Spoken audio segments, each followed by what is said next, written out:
Hello, Gary Stearman with another Prophecy in the News update, sitting in for J.R. Church, and I'd like to give you a little update on J.R.'s status. He's in the hospital. He is resting well now after a bout with the illness that comes as a result of chemotherapy. As you know, his cancer has been attacked by a series of infusions of chemotherapy lately. His doctors thought that they could stop it. Well, as of yesterday, they tested his blood. The 4 blood indicators for cancer have now dropped to 0, which his doctor considers to be very good news indeed. Now, JR has endured a great deal of ravaging illness. He's been unable to eat, and so they have been feeding him intravenously. He's, as I say, resting well. He'll begin to eat now more and more, and they're looking at ways of modifying the chemotherapy so that it doesn't make him so sick. But his doctor believes that this is very good news, that those 4 blood indicators have dropped to 0. He very much values the prayers of Prophecy in the News viewers, and we're praying for him. He hasn't given up. I haven't given up, and I know you haven't. So keep praying for J.R. Church. Well, today there is the big news story. It's going to be the #1 story on all the networks, and that is British Petroleum trying to stop that oil leak in the Gulf of Mexico. Now, this thing has been dramatized, as you know, in the news. It's featured as the biggest thing since they dropped the atomic bomb at Hiroshima.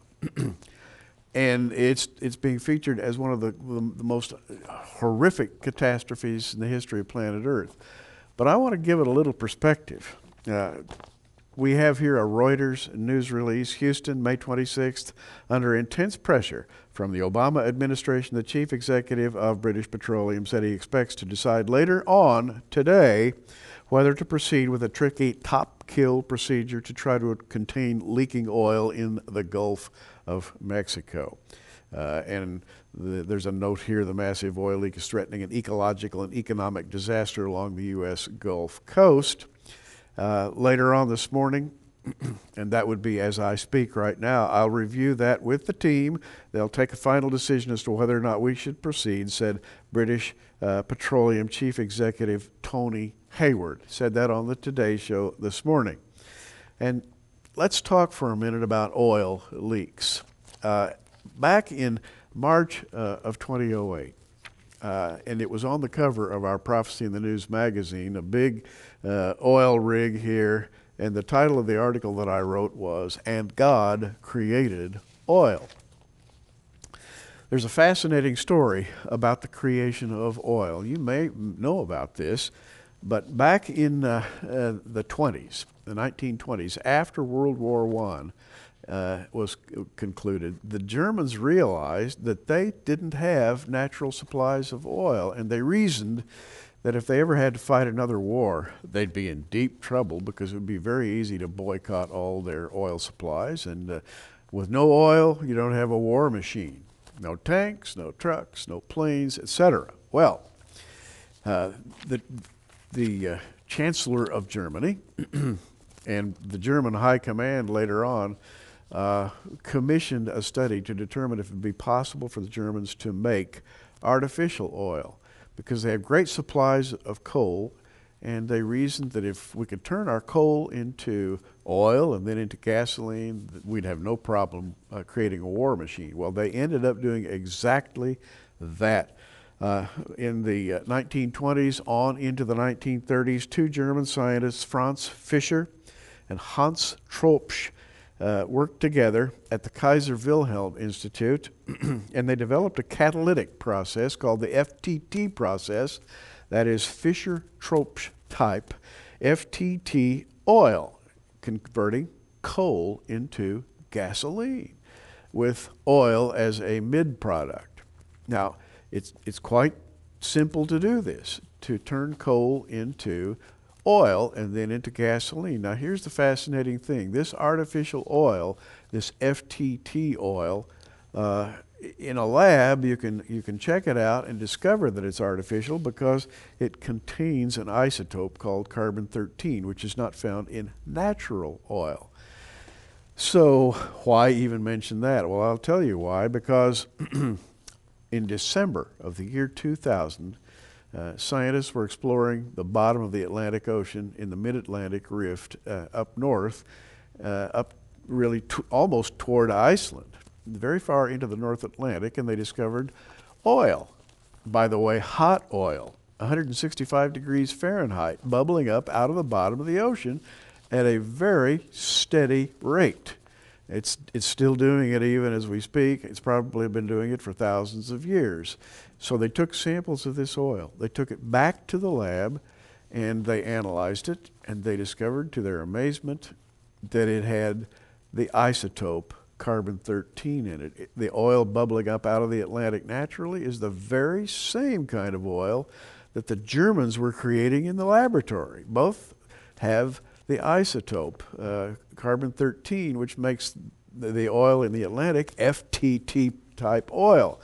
They reasoned that this oil now, because of the isotope carbon-13, is being constantly produced as the mantle and the crust of the earth work against each other in regions of high temperature.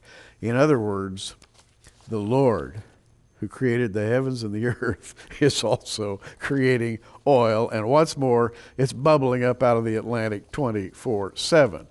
To me, that's a little bit offsets this disaster. Now, I don't want to make too light a thing out of the BP disaster, because I realize the folks in the Gulf of Mexico really have a problem down there with their fisheries, etc. But I want to try to offset this with the simple fact that God created oil. The common idea with oil is that essentially it's a process of the accumulation of vegetation and dead animal waste, which is then turned into oil called fossil fuels.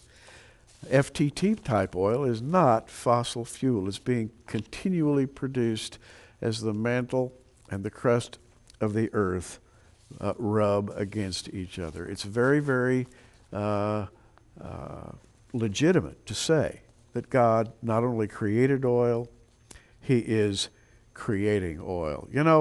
In the song of Moses blessing Israel, he said, "So the Lord alone did lead him, and there was no strange God with him. He made him to ride on the high places of the earth, that he might eat the increase of the fields. And he made him to suck honey out of the rock, and oil out of the flinty rock." Moses actually regarded sucking oil out of the flinty rock as a blessing.